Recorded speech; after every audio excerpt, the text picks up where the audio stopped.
Filleann an phone. Pictiúr a hen. Tránóna a bháin tin chathair cárde, Mára, Seán, Siobhán agus Mike amach go bíleann i dólach dar bannam pasta blasta le cileúra a dhéanamh bhre lá sheáin. Cuireann an freastalí fáilte rompa agus taspáineann sé a mórd dóibh. Tá sé in aice na fhuinóige agus tá radharc áling acu. Pictiúr a dó. I pictiúr a dó tá an grúpa ag fécint ar an míochláir ag déanamh iarachta rud éigin ón lista fada a phiocadh le hithe. Is léir gur bíleann na dálachaí mar go bhfuil anchuid greengraf den tír ar an mala. Tá sladmharga ar siúl sa bhíleann den deir seachtaine. Tá pasta na roimhe ar díal ar phrais íseal. As arab le thuaile, fecinn Seán fón póca atá fágtha ina dhéag ag duine éigin. Pictiúr a trí. Phiochann Seán suas an fón póca agus téann sé chun caint leis an bhreastalí chun an scéal a bhíonú dó. Bhí fón póca fágtha ar an uairlár in aicealum ar sa Seán. Is dócha go bhfuil sé cailte ag duine éigin agus go bhfuil sé áilearg inis. Gabhann an freastalí buíochas le Seán as ucht a bhacháintachta agus filleann Seán ar an mórd. Coimeadann an freastalí an fón in áit thábháilte ar feadh tamil. Pictiúr a chathair.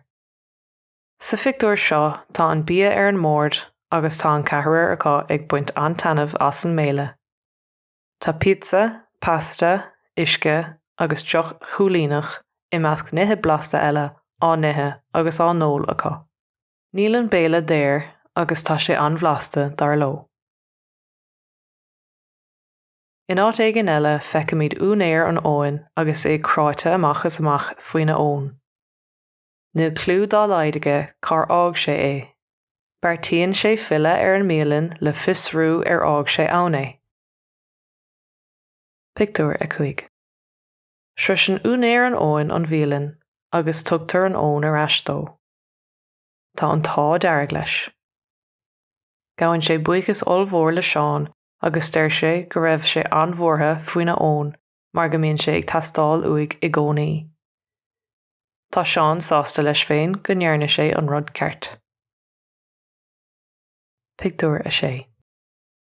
I pictiúr a sé tug an únéir an óin €20 don freastalí le hiac as millseog an duine don chathair a chabhraigh leis.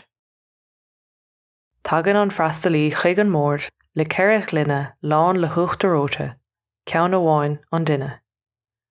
Tá riméid ar an gcathair. Ní raibh siad ag súil leis sin ábhar iontais iontach atá ann. Buineann siad sult as an gcuid eile deníthe. Is léir gur fiú an rud ceart agus macánta a dhéanamh i gcónaí. Ceistena. Cén bhfuil seog a aon siad i pictiúr a sé? Cén sort béalana í? Conas sa bhaithíonn únéir an óin i pictiúr a chathair.